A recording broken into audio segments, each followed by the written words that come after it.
Hai, kali ini saya akan membahas tentang media pembelajaran dengan judul menganalisis konsep identitas sosial dan komunikasi antar individu yang beranggota 3 orang. Pertama, saya sendiri, Putri Salsabila, Muhammad Nafar Ramadhani, dan Dia Asri.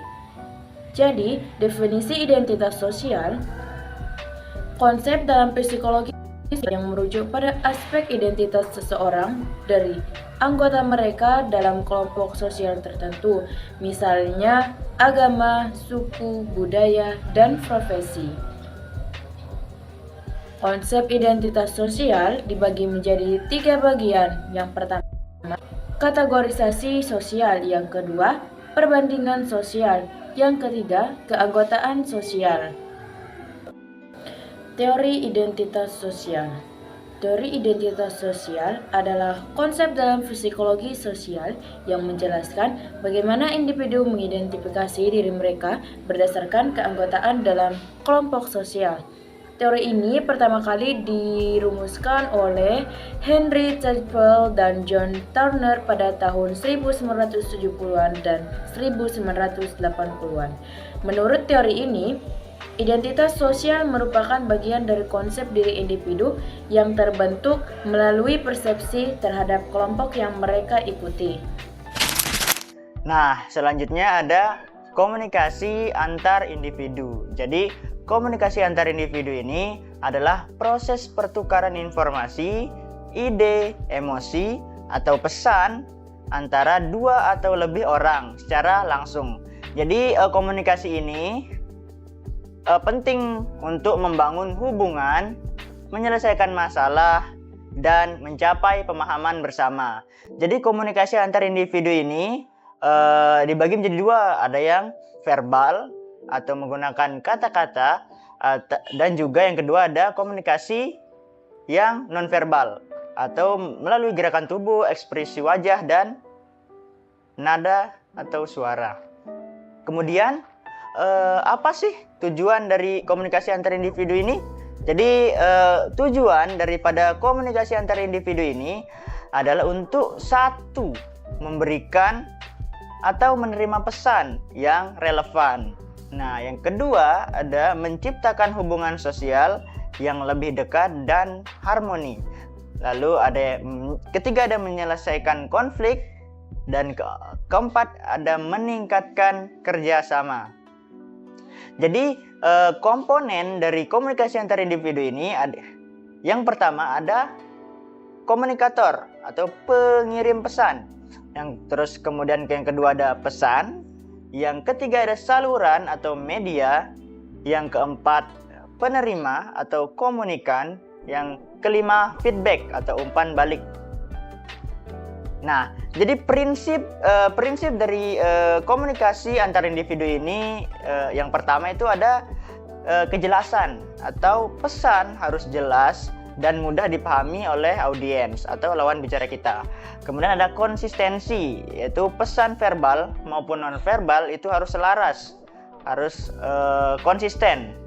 Nah, yang ketiga ada empati atau komunikator itu harus berusaha memahami perasaan dan sudut pandang audiens atau lawan bicara kita. Ya, yang keempat ada sikap terbuka, yaitu menerima masukan atau pendapat dengan pikiran terbuka. Kemudian ada kesabaran, yaitu memberikan waktu bagi komunikan untuk memahami pesan yang kita sampaikan. Nah, kemudian ada faktor yang mempengaruhi komunikasi antar individu ini. Yang pertama, kita membahas tentang faktor pribadi atau faktor individu atau faktor dari diri pribadi sendiri. Itu ada latar belakang pendidikan, emosi, pengalaman, dan nilai kepribadian. Nah, juga bisa juga dengan kemampuan komunikasi, yaitu kemampuan individu dalam menyampaikan pesan secara verbal maupun nonverbal. Lalu bisa juga persepsi, yaitu cara individu memahami dan menafsirkan pesan yang diberikan, baik itu komunikator maupun komunikannya. Terus ada kepribadian, ada yang biasa ada tipe kepribadian ekstrovert, ada yang introvert. Nah, dan kemudian itu memengaruhi cara seorang menyampaikan pesannya. Nah, ada juga sikap. Nah, sikap terhadap lawan bicara seperti rasa hormat atau prasangka atau memengaruhi interaksi antara komunikator dengan komunikan.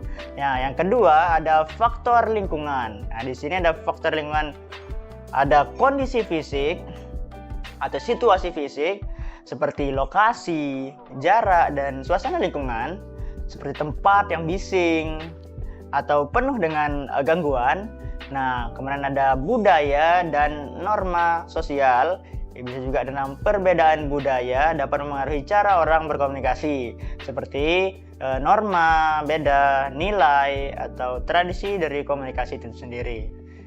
Ada juga di sini waktu yang terbatas atau ketidaktepatan waktu dapat mengganggu kelancaran daripada komunikasi itu sendiri.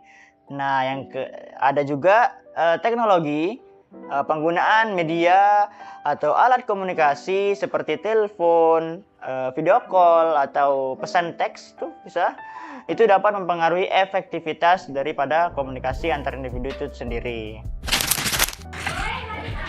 Baiklah, selanjutnya ada hubungan antara identitas sosial dan komunikasi antar individu. Identitas sosial mengacu pada bagaimana seseorang mengidentifikasi dirinya berdasarkan keanggotaan dalam kelompok tertentu, seperti suku, agama, gender, atau komunitas. Dalam komunikasi, identitas sosial menentukan gaya komunikasi dan pilihan kata dalam berkomunikasi. Jadi, dapat disimpulkan bahwa identitas sosial adalah bagian integral dari konsep individu yang terbentuk melalui interaksi dalam kelompok sosial. Proses ini melibatkan internalisasi, nilai-nilai, emosi, dan rasa bangga sebagai anggota tertentu. Komunikasi antar individu memainkan peran penting dalam membentuk dan memperkuat identitas sosial melalui interaksi verbal dan nonverbal. Individu dapat mengekspresikan identitas mereka, membangun hubungan dengan orang lain.